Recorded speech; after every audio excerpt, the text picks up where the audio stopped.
Hello everyone. Now we are going to discuss about introduction to compiler. आप इस subject को study कर रहे हैं, डेट मीन्स कहीं ना कहीं पे आपने कंपाइलर का यूज़ ज़रूर किया होगा। आपने सी प्रोग्रामिंग पढ़ी होगी, तो हो सकता है कि सी प्रोग्रामिंग के अंदर आपने किसी कंपाइलर का यूज़ किया हो। आपने सी प्लस प्लस पढ़ा होगा। सो कंपाइलर क्या करता है? जो भी प्रोग्राम हम लोग टाइप करते हैं, मीन्स जो भी सोर्स प्रोग्राम हम लोग टाइप करते हैं, सोर्स प्रोग्राम बोल सकते हैं या फिर हाई लेवल प्रोग्रामिंग बोल सकते हैं।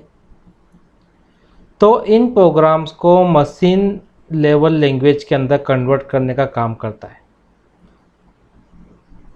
Compiler. So what is compiler? Compiler is nothing but a software, या फिर हम लोग बोल सकते हैं compiler is a large program, या फिर हम बोल सकते हैं कंपाइलर कन्वर्ट्स या फिर translates high level language into machine language. यानी कुछ इस तरीके से मान लीजिए कि हमारे पास में एक कंपाइलर है। ओके, इस कंपाइलर को हमने दिया सोर्स प्रोग्राम यानी हाई लेवल लैंग्वेज। अब कंपाइलर क्या करेगा? इस सोर्स लेवल प्रोग्राम को या इस सोर्स प्रोग्राम को टारगेट प्रोग्राम के अंदर कन्वर्ट करेगा, यानी मशीन लैंग्वेज के अंदर। लेकिन कन्वर्जन करने के टाइम पे कुछ एरर्स भी ये डिटेक्ट करेगा कि आखिर कौन कौन से एरर्स प्रोग्राम के अंदर है। जैसे आप लोगों ने भी देखा होगा, जब आप लोगों ने सी प्रोग्राम्स के प्रोग्राम बनाए होंगे, सी लैंग्वेज के प्रोग्राम बनाए होंगे, तब आपने सी लैंग्वेज को पहले कंपाइल किया होगा, देन कंपाइल करने के बाद सी लैंग्वेज को रन किया होगा। तो कंपाइल किया मीन्स क्या? आपने कंपाइलर का यूज़ किया। और कंपाइल करने के टाइम क्या करते हैं कि एरर्स को फाइंड आउट किया जाता है, जैसे सिंटेक्स एरर। जैसे हमने लिखा इंटीजर a = 10, इसमें एरर है, ये हमें कंपाइलर बता देगा क्योंकि हम लोग यहाँ पर सेमीकोलन लगाना भूल गए। सो यहाँ पर हम लोग बोल सकते हैं compiler do error reporting present in the source program.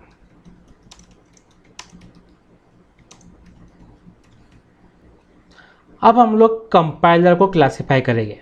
Simple हम लोग बोल सकते हैं classification of compiler. Number 1 that is single pass compiler. Next आता है multi pass compiler, then debugging compiler,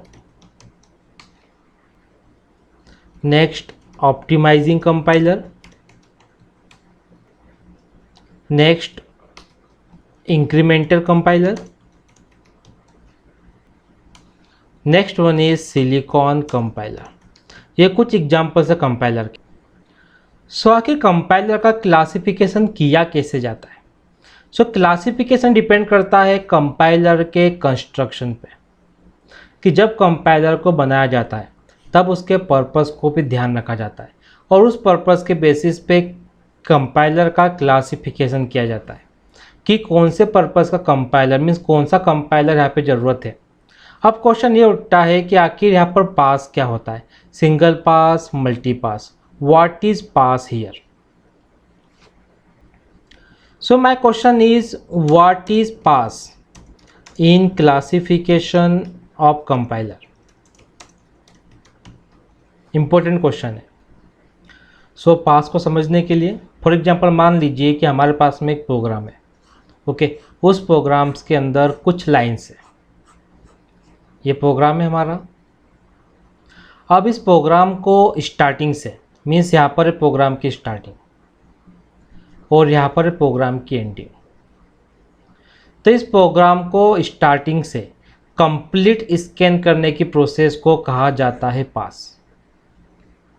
अब यदि हम लोग यहाँ पे ध्यान दें तो जो कंपाइलेशन टाइम है, दिखती बात है, अगर कंपाइलर किसी प्रोग्राम को कंपाइल करेगा मीन्स एरर चेक करेगा तो उसको वहाँ पर टाइम लगेगा। अब यदि फॉर एग्जांपल कि एक पास के लिए कंपाइलर को 1 नैनो सेकेंड का टाइम लगता है, डेट मीन्स 2 पासेस होंगे तो कंपाइलर को 2 नैनो सेकेंड लगेंगे। अगर यहाँ पर 100 पास होंगे तो कंपाइलर को 100 नैनो सेकेंड लगेंगे।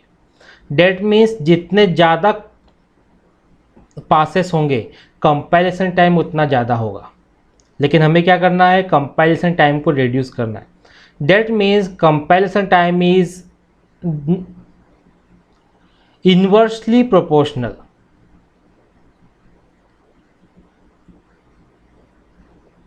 To number of passes. जितने ज़्यादा पासेस होंगे कंपाइलेशन टाइम उतना ज़्यादा होगा। सो पास का आंसर हमको यहाँ पे मिल गया। What is pass? Pass is complete scan of a program from beginning. इसे हम लोग क्या बोलते हैं, pass. Another thing, compilation time is inversely proportional to the number of passes। तो इसका मतलब क्या है कि यदि हमको कंपैरिजन टाइम कम चाहिए तो नंबर ऑफ पासेस भी कितने होना चाहिए, कम होना चाहिए। अब नंबर ऑफ पासेस को कम कैसे करें? So what is next question, how to reduce number of passes. अब फॉर एग्जांपल मान लीजिए कि हमारे पास में किसी सोर्स कोड के अंदर मोर देन 1 प्रोग्राम है। This is 1 program, this is another program, this is another program. Okay, तो इस प्रोग्राम के लिए 1 पास लगेगा, सेकंड प्रोग्राम के लिए 1 पास लगेगा और थर्ड प्रोग्राम के लिए 1 पास लगेगा।